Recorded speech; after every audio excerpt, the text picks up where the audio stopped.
Basketball isn't easy.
Hello and welcome to 2K Sports. I'm Damon Bruce, and it's time for a little NBA basketball. Friday Hoops Fest coming up next. It's the San Antonio Spurs going up against the Los Angeles Lakers. And that'll do it from the studio. Let's get you out to Kevin Harlan and the rest of the 2K Sports.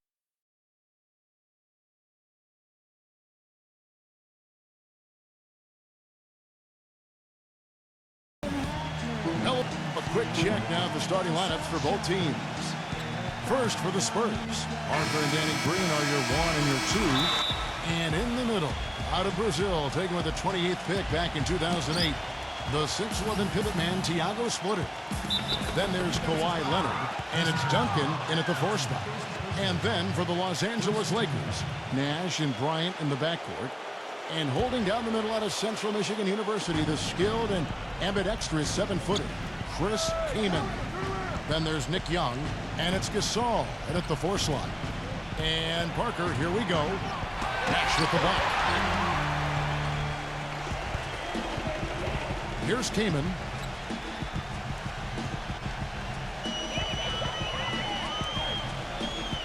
Lets it go with the 3. Rebound, San Antonio. You know, offensively last season, guys, the Lakers just never seemed to be able to get out of their own way. I mean, they had the worst turnover ratio in the league, and They really struggled to take care of the ball, and even when they got up a shot, a lot of them were questionable shots. They shot the third most threes in the league, but were in the bottom half of the league in percentage.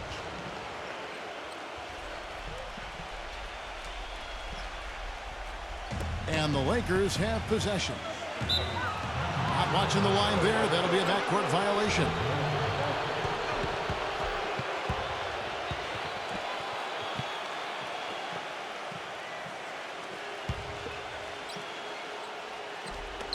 So it's San Antonio now. And going back to the Lakers' offensive troubles last season, the worst free throw percentage, Steve, in the NBA. And obviously that's attributed directly to Dwight Howard, because the Lakers also led the league in free throw attempts.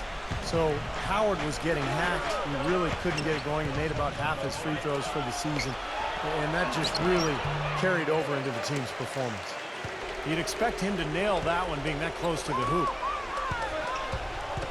And out of bounds as San Antonio gains possession. And Doris Burke spoke with Mike D'Antoni. Doris? With the amount of titles and rings the Spurs have racked up in their careers, Coach admitted it could be a little intimidating playing against them. He said Duncan is an instant Hall of Fame guy, and that can scare teams. We have to be fearless and play just like they are any other team, any other extremely talented team. Easier said than done, guys. Thank you, Doris. Parker outside. The Spurs rebound. Here's Leonard. Passes it to Splitter. And he uses the glass on the layup. Splitter's got his second basket. Well, you just can't give them that kind of position in the post. I'll tell you what, when he gets it in that tight, he's going to bury those. Well, Kawhi Leonard taken 15th overall in the 2011 draft. And believe it or not, he's the Spurs' highest drafted rookie since they took Tim Duncan, #1 overall back.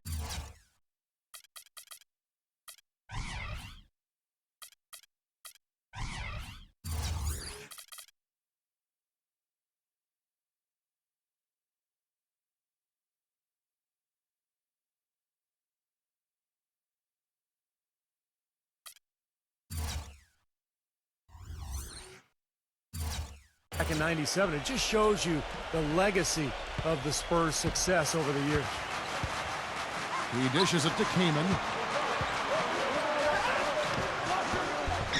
Gasol's in the post. Duncan is there. Puts up the baby hook. And a foul called on the shot. Got him on the way up that time, so he'll shoot two right here.